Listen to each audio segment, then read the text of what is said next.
پچھلے دنوں ہم گجرانوالہ میں تھے، تو وہاں پر ہم نے ایک چھوٹا سا کتابچہ آپس میں پڑھا، پردیسی یا مسافر، جو حدیث آپ نے پڑھی تھی، کن فی الدنیا کا انک غریب او عابر سبیل، اس پر بیسڈ. تو کلاس کے بعد پھر کچھ لوگوں نے آ کے اپنے تاثرات کا اظہار کیا. تو اس میں ایک نرس تھی جنہوں نے ایک ٹرک ڈرائیور کی وفات کا ذکر کیا. وہ ہم نے ریکارڈ کر لیا، تھوڑا سا حصہ آپ کو سناتے ہیں. السلام علیکم. میں سول ہاسپٹل گجرانوالہ میں as a staff nurse duty کر رہی ہوں، اور بچپن سے ہی تقریباً میری خواہش تھی کہ میں نے جب سے الہدا کا نام سنا تھا، میرا ایک شوق تھا کہ میں الہدا میں پڑھوں. تو میرے بھائی نے مجھے بتایا کہ میں نے ایسے ایک بینر پڑھا ہے، تم کہتی ہو میں نے الہدا میں ہی پڑھنا ہے، میں نے الہدا میں ہی پڑھنا ہے. تو وہ الہدا کا بینر تھا. تو میں جب سے الہدا میں آئی ہوں، الحمدللہ اللہ کا بہت شکر ہے، میرے میں بہت سی پازیٹیو چینجز آئی ہیں. آج کے لیسن سے جو بات ہو رہی تھی وہ یہ کہ جو بندہ سوچتا ہے یا جو اس کے دل میں ہوتا ہے وہ وہیں پہ بند کر دیا جاتا ہے. تو ہمارے پاس ایک پیشنٹ آیا تھا سرگودا سے، وہ ٹرک ڈرائیور تھا، پتہ نہیں اس کو ڈاکوؤں نے کیوں مارا یا واللہ عالم جو بھی اس کے ساتھ ہوا، لیکن پیشنٹ بہت سیریس کنڈیشن میں آیا. میری آپریشن تھیٹر میں ڈیوٹی تھی، وہ آپریٹ ہوا. 2 دن وہ ICU میں رہا، وینٹیلیٹر پہ پیشنٹ ڈلا رہا. اس کے بعد وہ ٹھیک ہوا، کچھ بولنا شروع ہوا، تو ایک دم سے نا اس کی سیچوریشن ڈراپ ہونا شروع ہو گئی، اس کی بریدنگ کم ہوتی جا رہی تھی. تو وہاں جو اسٹاف تھیں وہ آئیں آ کے کہتی ہیں میرا پیشنٹ بہت سیریس ہے، تو تم لوگ میرے پاس ہیلپ کے لیے آ جاؤ. ہم لوگوں نے کہا چلیں ٹھیک ہے. ہم لوگ گئے، پھر واپس آگے، پیشنٹ کچھ اسٹیبل تھا، غیر ہم لوگوں کی اپنی ڈیوٹی تھی. تو بعد میں انہوں نے next day as a human being ایک ہمدردی تھی دل میں، کیونکہ اس کے گھر والے بھی نہیں پہنچے تھے اس پیشنٹ کے، کوئی اس کو جانتا نہیں تھا وہ کون ہے. تو میں نے کہا آپ کا پیشنٹ کیسا ہے؟ تو انہوں نے مجھے جو بات بتائی وہ آج تک مجھے بھولی نہیں ہے. وہ کہتی ہیں کہ رات ہی جب میں دوبارہ گئی تم لوگ بزی تھے، تو وہ جو پیشنٹ تھا وہ دوبارہ سیریس ہو گیا. کہتے ہیں مجھے اس پیشنٹ نے کہا ہے بجی کلمہ پڑھیں. تو کہتے ہیں میں نے کہا کہ بھائی تم خود کلمہ پڑھو. تو وہ پیشنٹ کہتا ہے میرے سے نہیں پڑھا جا رہا، کوئی کلمہ پڑھے نا. تو تب تک نہ اس کے کچھ جاننے والے آ چکے تھے، لیکن اس کے گھر والے نہیں پہنچے تھے. تو وہ جو اس کے پاس 2 لوگ بیٹھے تھے، لڑکے تھے وہ، تو وہ انہیں کہتا ہے یار تم لوگ ہی کلمہ پڑھو نا.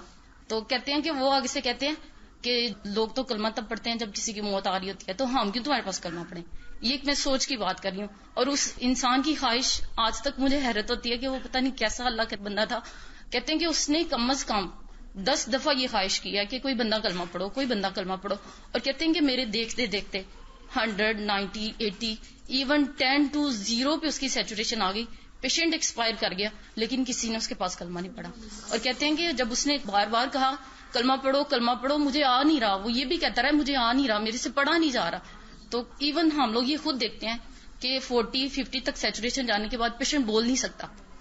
کہتے ہیں وہ 10 سیچوریشن تک وہ پیشنٹ بولتا رہا ہے کہ کوئی میرے لیے کلمہ پڑھ دو، کوئی میرے لیے کلمہ پڑھ دو. کہتے ہیں پھر اینڈ پہ باجی کہتے ہیں میں اس کے پاس گئی ہوں انجیکشن لگانے کے لیے، تو اس نے ایسے مجھے پکڑ کے کہا ہے باجی تم مسلمان نہیں ہو. تو کہتے ہیں میرے ذہن میں یہ تھا کہ خدا نہ خواستہ اس میں کوئی شیطان ہے جو اس طرح سے، میں ایک فیمیل ہوں یہ ایک میل ہے، مجھے ایسے ٹچ کر. کہتے میں نے غصے سے کہا چھوڑو میرا ہاتھ، یہ کیا کر رہے ہو؟ تو کہتا ہے باجی مجھے لگتا ہے تم واقعی مسلمان نہیں ہو، تم کلمہ پڑھو. تو یہ چیز ابھی تک مجھے نہ اس پیشنٹ کی شکل بھولتی ہے، نہ وہ باجی کی بتائی بات بھولتی ہے. باجی کہتے ہیں اس کے بعد سارا دن میں گھر جا کے روتی رہی جب وہ پیشنٹ ایکسپائر ہو گیا کہ دیکھو ہم لوگ کیسے مسلمان ہیں کہ ایک بندہ مرنے میں کلمے کی خواہش کرتا رہے. لیکن ایک تو اس میں یہ چیز آ جاتی ہے کہ ہم لوگوں کے کلمہ تب پڑھا جاتا ہے جب موت آ رہی ہوتی ہے، یہ سورہ یاسین تب پڑھتے ہیں جب موت آ رہی ہوتی ہے. تو کہتے ہیں سارا دن روتی رہی کہ وہ بندہ کلمے کی خواہش کرتا کرتا مر گیا، اور ہم سب مسلمان وہاں بیٹھے تھے اور کسی نے اس کے لیے کلمہ نہیں پڑھا. یہ جہالت کی حالت ہے. یہ ان لوگوں کا حال ہے جن کے سامنے دن رات مریض بہت ہوتے ہیں ICU میں، بہت کم لوگ وہاں سے نکلتے ہیں. میں بہت دیر تک سوچتی رہی کہ وہ خود کیوں نہ پڑھ سکا کلمہ.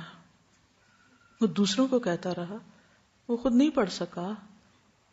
مرنے والے پہ کیا گزرتی ہے تو مرنے والا ہی جانتا ہے، ہم اس کیفیت کا اندازہ ہی نہیں کر سکتے. لیکن بعض اوقات وہ تکلیف اتنی شدید ہوتی ہے کہ اس کا دماغ معوف ہو جاتا ہے. اس پر ایک اور بچی آئی اور وہ کہنے لگی کہ اس کا آپریشن تھا، اور جب ڈاکٹر نے کہا کہ کلمہ پڑھو تو وہ کلمہ اس کو یاد نہیں آ رہا تھا.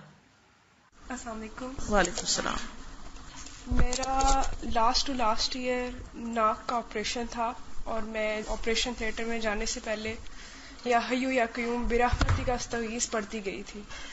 لیکن میری روٹین میں استغفر اللہ نہیں ہے اتنا کلمہ پڑھنا. تو جب میں آپریشن تھیٹر میں ٹیبل پہ لیٹی تو میں نے سوچا کہ میں کلمہ پڑھ لوں.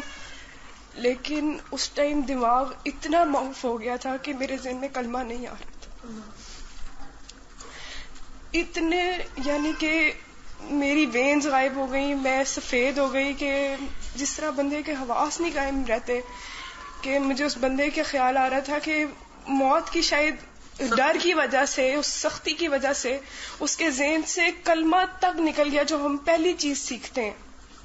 صرف میرے زبان پہ یا حی یا قیوم برحمتک استغیث تھا، وہی میرے ذہن میں پہلے آیا. میں نے وہ پہلے پڑھا اور پھر مجھے کلمہ یاد آیا، آیت الکرسی یاد آئی. کہ میں یہ سوچ رہی تھی کہ جو چیز ہم روٹین میں پڑھتے رہتے ہیں وہ ہمیں بہت سخت وقت میں بھی یاد آ جاتی ہے، لیکن جو چیز ہماری روٹین میں نہیں ہوتی وہ ہمیں نہیں یاد آتی. ایک اور پیشنٹ تھی جن کا ہارٹ کا آپریشن ہوا تھا، وہ اپنے بارے میں بتاتی. السلام علیکم ورحمۃ اللہ. 3 سال ہو گئے ہیں میرے میاں کی ڈیتھ ہو گئی ہے، اور میں ذکر یہ کرنا چاہتی ہوں کہ واقعی قرآن پاک میں بہت طاقت ہے. 4 ماہ ہو گیا میرا ہارٹ کا آپریشن ہوا تھا. ہارٹ کے آپریشن کے دوران ڈاکٹروں نے کہا ہے کہ اندر آئیں. میں اندر گئی ہوں، میں نے کلمہ پڑھا ہے، قرآن پاک پڑھا ہے، میرے ساتھ تھا چھوٹا قرآن پاک. اس کے بعد ڈاکٹر نے کہا بے ہوش کرنے لگے، کلمہ پڑھی. کلمہ ایسے جیسے ذہن سے ہی نکل جاتا ہے. بچے تھے 4 چھوٹے چھوٹے. اللہ سے یہی دعا کی، اللہ میرے 4 بچے ہیں، مجھے زندگی دینا، صحت دینا. ساتھ ساتھ پڑھتی رہی ہوں. آپریشن سٹارٹ کیا انہوں نے، 8 گھنٹے بعد مجھے باہر لے کے آئے. دیکھیں یہی بتا رہی ہوں کہ اللہ کی کلام میں کتنی برکت ہے. قرآن پاک ساتھ ہی رہا ہے. 10-15 منٹ بعد مجھے ہوش آ گئی ہے. اس کے بعد بیڈ پہ مجھے لٹایا ہے اور میں نے کہا مجھے نماز پڑھائیں. ڈاکٹر نے کہا نہیں ابھی نہیں پڑھنی. میں نے کہا نہیں، میں نے اٹھ کے پڑھنی ہے. یورین بیگ میں نے اتروا دی ہے، نماز پڑھی ہے، اللہ کا ذکر کیا ہے اور اٹھ کے بیٹھ گئی ہوں. بیٹھنے کے بعد پھر میں نے کہا مجھے نماز پڑھائیں عصر کی. پھر میں نے نماز پڑھی ہے اور اس کے بعد پھر ذکر کرتی رہی ہوں. ساتھ ساتھ ہر بیڈ پہ میں گئی ہوں اللہ کا ذکر کریں، اللہ کو یاد. اس کے بعد میں خود اٹھ کے چلی ہوں. ٹھیک 10 گھنٹے بعد. اتنا بڑا میرا ہارٹ کا آپریشن تھا، لیکن اللہ نے مجھے شفا دی ہے صرف اپنی کلام کے صدقے، اپنے قرآن پاک کے صدقے. اور یہ میری ساری بہنوں سے التجا ہے کہ قرآن پاک کو سینے میں بند کر لیں اور ساتھ یاد کریں اور اللہ کا بہت ذکر کریں. شکریہ، جزاک اللہ.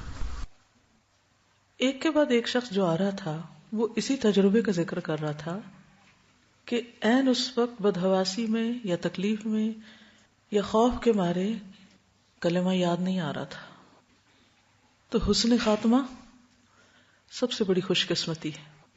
اچھا خاتمہ، لا الہ الا اللہ پر خاتمہ، ایمان کے ساتھ خاتمہ، اللہ کی یاد اور اللہ کی محبت کے ساتھ دنیا سے رخصت ہونا، یہ ہم سب کی بہت بڑی تمنا ہونی چاہیے.